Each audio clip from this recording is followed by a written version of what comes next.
maybe this is the best way to put it. What you just said is extremely efficient. It'd be an extremely efficient way to train employees, and you would get a baseline level of training for people, which is extremely important. I find a ton of value in that. But if you were to take every single person and like they're trained one-on-one with someone and like trained with a person and given the why and the how and like hands-on, how much better would every employee be? Well, I think that still but should it's not happen. efficient. But I think that should still happen. But to get people to where they need to be quicker. Yeah, I'm talking about the extremes, I guess. Yeah. Yeah, I'm talking about I keep going back to the extremes. My examples aren't full replacement. But I like Rocky is my point. I get it. Kidding. I get the Rocky theory. I think he actually grew up in my area. I grew up in Stamford, Connecticut. I gotta look that up. I don't know why I'm thinking, but I think my grandmother. I can't believe I can't remember the Russian's name. Met him I've watched this somewhere movie one time. 40 times, and I can't remember the Russian's name in the movie. It's just funny that as you're saying that, I imagined the Russian and when he's training, because there's all these scientists around him, and it's like everything's in a controlled environment, and like everything's down to watch now. That is a terrific movie. But so to just go back to that example, and we'll button that one up. When a new person comes on, a clean slate, doesn't know anything, has never been in the industry, you need to, like you said, you need to get them up to a baseline as quickly as possible. That's true. And so utilizing AI in such a fashion, especially if you can go from A to B really quickly. Because you can even have them just do that at home. Yeah, that's true. You know, and just like review this stuff, like get up to speed as quickly as possible, and then the human element can come in or something like that. I think more than anything, I'm just playing devil's advocate to it because, like, yes, I do. I definitely see the value in it because I say all that, but then the amount of employees that have come that haven't got the level of attention that I want them to get, that wound up not being good, and then are gone, is because we didn't have an efficient enough training in place. So it's like, if everyone could be trained like Rocky, that's one thing, but it's damn near impossible as you scale. Yeah. But for me, the best employees I ever had were guys that I trained, like that, because I was like one-on-one with them, and like I knew the need I had, especially early on. Early on with locations, like when I moved to Raleigh and started that location from scratch, anytime I had an employee come in, they got my undivided attention because I knew how much I needed them. Mm-hmm. And then I but I had great employees, and so much of it just came from the attention to detail and the human element of how I trained them because I needed them. Yeah. For new employees in my business, we're a single location serving a single market. It's a few counties, but it's a single market in Connecticut.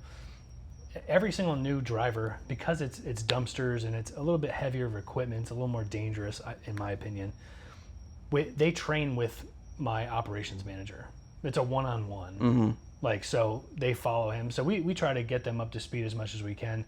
But in that type of role where they're driving heavy trucks, operating heavy equipment with hook lifts and big dumpsters and stuff, it's a one-on-one. It typically takes like a full week to do a one-on-one. They ride along first, then they get in the then they get in the driver's seat with the ops guy, and it's usually 1 week, and then we release them. Ivan Drago, that was the guy's name.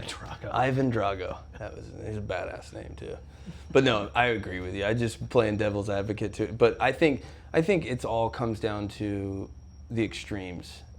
Like we keep saying, if you're too extreme with analog, you're gonna die. If you're too extreme, I think with AI, I think that you will lose you will over efficient. You'll make your business over efficient, which sounds like an oxymoron, but you could efficient your way out of a business because people forget about you. It's like or hinder your growth. Yeah, because you know what the most efficient, like this is a great example. The most efficient way to post on social media would have AI do it.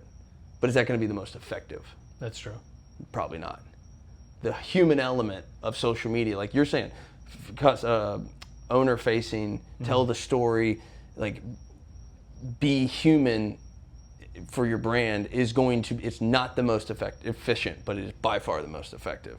So there's going to be those things. So it's like what you're saying is find the right avenues where it's just better to be efficient, and then where you can have your human element, dump your energy into that. I actually really like that, to think it that way. So yeah, if you're thinking, I really want my social media to be great, and I'm not really worried, I just want to be efficient. It's like, just put all of your energy into efficiency here, and then put all of your human element energy into this side. And then, yeah, I mean, and then use AI to help the human part. There you go. And have it edit the video for you and do all these things. Because that's what I do with this podcast. Do you? I put it into this AI video analyzer because it's just so long. It's like a 2-hour recording, and so it would take me all week to. Can you make it cut out when I stuff. say like? Yeah. I feel like when I watch it, I say like a lot, and then I think I don't say that. But this is like an uncensored, like unfiltered like, type of. I say like, like. It's just, like it's a filler. Well, it's better than saying something else, maybe. Fuck. Yeah. Right. So I use it in that sense, but it doesn't take the human element away, like what you're saying. Yeah. Like you're not, We're still talking. Right. Yeah, that's true. It's still us. It's an efficient way to put the human element out there. There's a lot of different ways, but I agree with the point of just if using AI to basically just come in and just do everything. Yeah. I don't think that's gonna. You got to find a mixture of Rocky and Ivan Drago. Yeah. Maybe that's the best way to tell people. Yeah. You should probably watch the movie, and then you'll completely understand everything I'm saying. That's good. Well, Ivan Drago killed his best friend How do you do that? Why in the boxing ring. Oh, really? Just punch the crap out of him? Creed, yeah. Apollo Creed. Is that the black guy? Yeah. I've seen those clips. Didn't he train Rocky? Yeah, so Rocky 1, this is be great for television, or for podcast. Rocky 1, Apollo Creed's the greatest fighter in the world, and Rocky's this nobody. And he gets, I can't remember exactly how, but he gets to have an exhibition with Apollo Creed. And the entire crescendo of the movie is he goes full rounds with Creed. He doesn't even beat him. He just goes the full fight with Apollo Creed. And then in the second movie is a rematch between Apollo Creed and Rocky. And Rocky wins in the second one. And then the third one is Rocky's like becoming a known person. He's become a good fighter, blah, blah. And that's when Mr. T comes in, and this dude's just a killer. And then Apollo's like, you can't beat this guy. See, I only know Mr. T from like the Ice T commercials. Well, he fights Mr. T in the movie and gets his ass kicked. Did he have big chains then too? Yeah, and then Apollo comes in and he was like, if you fight this guy again, he's gonna kill you. Let me train you. And then that's when they're like on the beach and they're running and all that. And then the fourth one, Apollo goes to Russia to fight Ivan Drago because the whole world's talking about this Russian fighter, and then he dies in the ring. And so Rocky goes to avenge his friend's death. But he had no money or not money, but he didn't have anybody to train with. So he's just out there by himself, just doing pull-ups on an oak tree or something and moving snow. Just moving snow. Is that the running up the stairs thing, or was that? I think probably. It's the best montage ever. But Ivan's just AI training over there. I love this. I like how this is just like about Rocky. I will find analogies, and I try to. That's it. So you will see that's how my brain works. Is when you're explaining something, or when I'm explaining something, someone else is explaining something. I can only understand it if I can wrap it into an analogy. Yeah. That's how or not only, but that's the best way for me to understand it. I don't always bring it to Rocky movies, but when I can. So this isn't like an everyday use case. No, I hadn't. That's why I couldn't even remember the guy's name. It's been a long time since I've seen the movie. I never saw the fifth one. And then the Creed movies now, I'm pretty sure that's Apollo Creed's son. I've never seen those movies. That makes sense. Creed, yes. Yeah, I haven't seen those either. Yeah, I have not seen those movies. Shouldn't be shocking at this point. But yeah, but I know. Well, the fact you hadn't seen Terminator, I mean, come on now. I mean, maybe when I was like really young and I just don't really remember. But like I know like the robot with the red eye, and, like, and then that was all. Schwarzenegger was he was a robot, right? Schwarzenegger in the first movie, Schwarzenegger was a bad guy. He was a robot dressed as a human, or like they had like human skin put on him, and it's really weird. So the movie is based in 2015, right? This movie came out in 86, I think, or 82, something like that. The movie's based in like 2005 or 2015, and they go back in time. So they time travel, so you already know it's full of shit. So they time travel back to the 80s because John Connor, who is the leader of the resistance for the humans, sends sends a soldier back to the past to make sure to protect him to not die, because he knows that the machines are going back into the past to kill young John Connor. And so then the soldier goes and he meets the mother. This is where it gets squirrely. The soldier goes and meets the mother, who's going to then give birth one day to John Connor. So her name was Sarah Connor. He meets Sarah Connor to protect her from who's Arnold Schwarzenegger, who's the bad Terminator. But then he impregnates her, and that's John Connor. So how did John Connor send his dad back in the past if he was never his dad in the first place? But that's where it gets confusing. There's no answer to that. Did you find the There's no analogy in that one for me. Does anyone else know this? The movie? Well, what you just said about like the guy's father. I would assume anyone that watches the movie is kind of like, wait, what? Because she gets pregnant from the soldier. I forget the guy's name, but John Connor's the one that sent him back, and then he impregnates the mother, who then that child becomes John Connor. It's almost like you can't change the future. Like the future always happens. Yeah. No matter what. Yeah. And then in the second movie, Arnold Schwarzenegger's back again, but this time he's the good guy. He's protecting young John Connor from an even bigger, badder machine. And that one's in 2015. That's one I do remember. Terminator 2, the future was 2015, where robots ran the world. So they were like 10 years behind. Schwarzenegger has his hand and he's going in the lava. That's not Schwarzenegger. That's the other guy. Is the lava guy? Yeah. Oh. Or not lava. He's like and he gets liquid the thumbs metal. Up, like everything's good, man. Yeah. That's good. Yeah. That's Terminator. All right, cool. All right, so I learned a little about Rocky. Someone will probably watch this and be like, "You idiot! This is why John Connor did this," and then by his mother getting pregnant was because of. But when I watch it, I'm like, "This doesn't make sense." All right. I wonder if we should wrap this up with any other business thing. I don't mind following me. Let's see what time it is. I think we taught the world a lot tonight. 9:15 is actually not bad. Yeah, not bad. I wonder if there's anything to wrap it up. Is there anything else that you have on your mind that you want to wrap this come back into? Because I've actually had a lot of people have been commenting. I haven't sent you everything because it's just getting a little out of hand with the comments. But a lot of people are watching. Love that. And getting value. I had one person sent me a picture of them with our video on his computer. Oh, and nice. He's like taking notes. And I'm like, how meta is that? Like, I've never really imagined myself to be on like someone else's computer screen. Mm-hmm. So like to see that was kind of is cool. Trippy. And it's like, that's great because that's like the whole mission behind us. Like just talking about business and sharing experience and the whole thing and like helping people and in like whatever way that is. And it could be people who never knew about Rocky or will now go watch the film. Like it could be like, no one, everyone but you have seen Rocky 4. I think I've seen it in bits and pieces. Maybe I just don't recall. I'll have to, But so I thought that was pretty cool. That is cool. And then I quickly told the guy taking notes by hand to make sure to use AI to put just have AI script this whole thing. And I was like, take your notes and put it in AI so you can learn from it, and so it can expand on it and help you work through that. So just type it up, or you can put our video in an AI video analyzer, and it'll just do the whole thing for you, and it'll script it out. And you can watch certain parts. And most of my knowledge in business, I don't think I've done a terrific job of putting it all in a nice, neat package to deliver it. It's more it comes in people. Everyone in my business calls them Caseyisms. They come in waves where there will be a moment.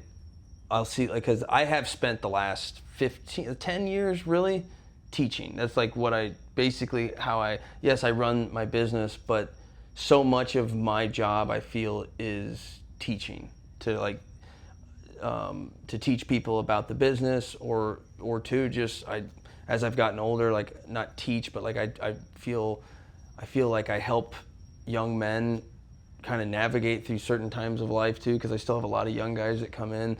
I have guys that work for me where I'm like, hey, I need you to read this book with me this month. Like certain things like that where I am trying to help, and I find a lot of joy in that. But I do think as we talk, there will be things that there will be times when I will have something where I'm like, this one somebody should write down because I went through this. I learned this lesson.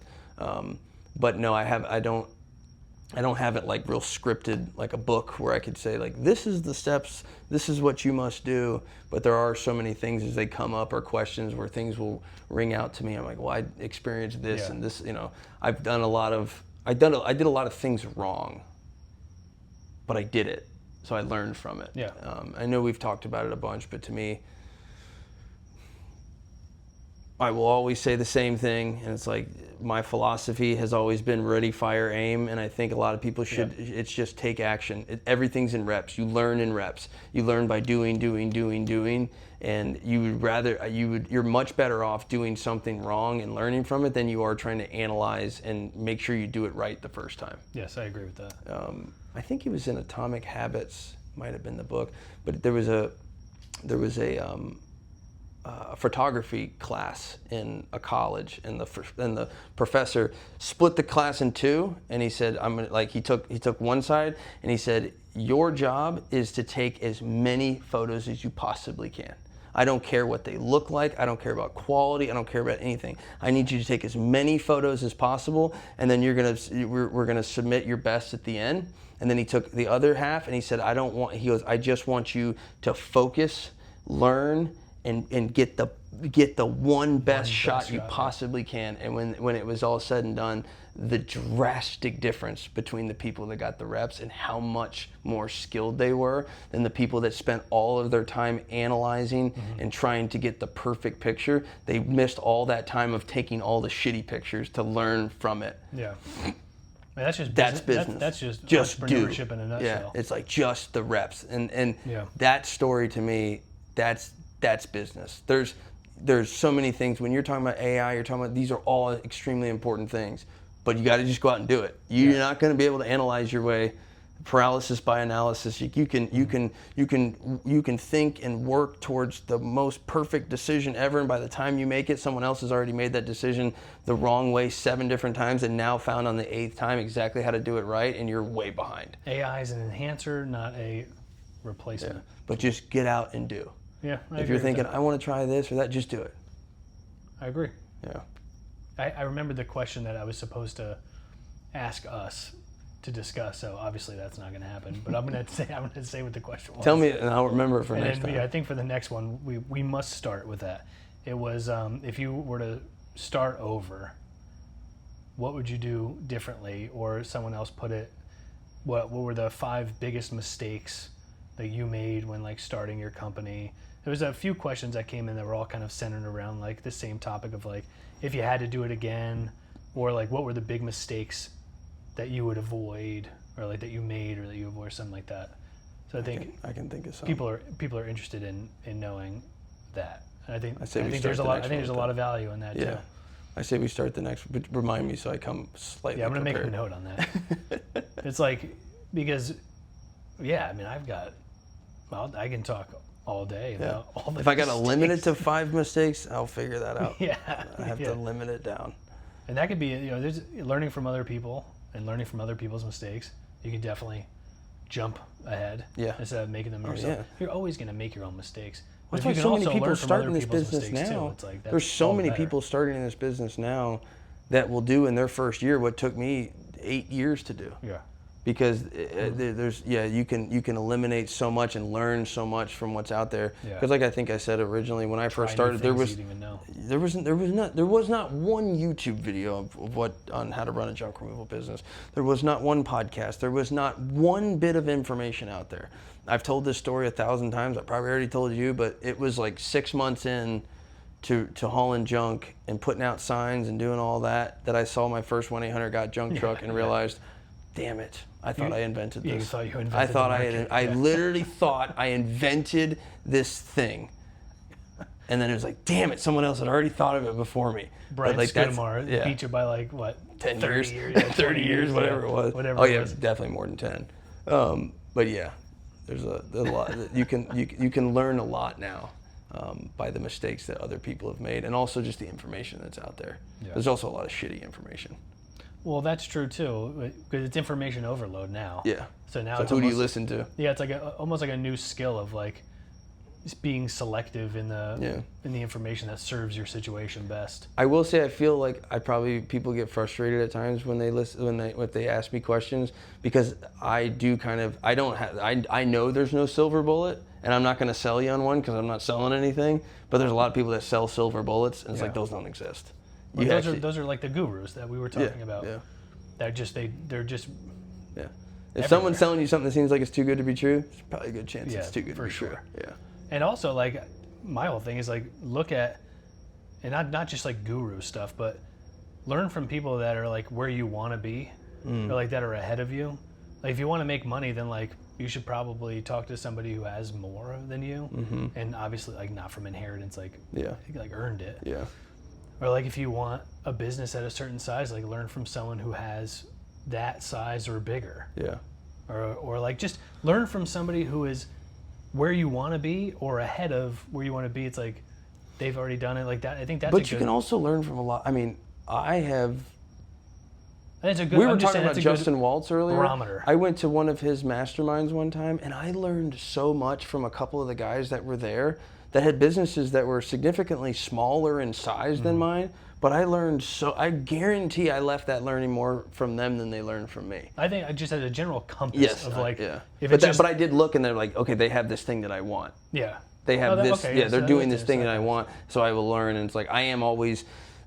I probably told it to you before, but I have always thought of we all have skills in life, and my number one skill in business has always been that I am very aware that I don't know shit. And that's the best thing about not knowing shit and being okay with not knowing shit is you're always available to learn. Yeah. So I'm always looking to learn from other people, and I'm always watching and wanting to get better. It's when you think you know everything that you run out, you have no capacity now to learn anything because you're too busy knowing everything. Yeah. So that's, if you want to have a skill, that's it. It's like, just be like, I don't know shit, and I'm very aware of it, so I just want to learn. Yeah, just want to learn. I'm just a sponge. Yeah, just always be educating yourself, always be open. Yeah. Because absolutely to your point, I had Joe Maxey on, and he's relatively new. I mean, he's been at this for 5 years, and he's a much smaller company. But I learned a lot from him. Yeah. You know, with how he's using social media and running his business, and even on Instagram, like guys are just getting started, but they're like trying these new things because it's also like tactics that may have not worked for like me 10 years ago. That same tactic now could actually be working. But like you now as the business owner, myself, 10 years ago, I'm like, I tried that tactic. Yeah, it doesn't work. Doesn't work, kid. Yeah. Like, what are you doing? But it's like, no, he just proved that it does. And it's like, wow. Yeah. Or maybe he tweaked it slightly. Yeah. Yeah. Yeah, for sure. You can learn from everybody. That's true. So, all right. Well, that's great. I think that was another good episode. I think that kind of played into the whole like unscripted, just kind of like two guys just talking. Like I said, sometimes I'll just be like, this is on my mind. You need to listen to what I have to say now. I hope, yeah. Well, I hope people like laugh too. This is like just. Yeah, it's just conversation. I feel like I like watching people having fun. Yeah. Are you having fun? I am having fun. Okay, that's good.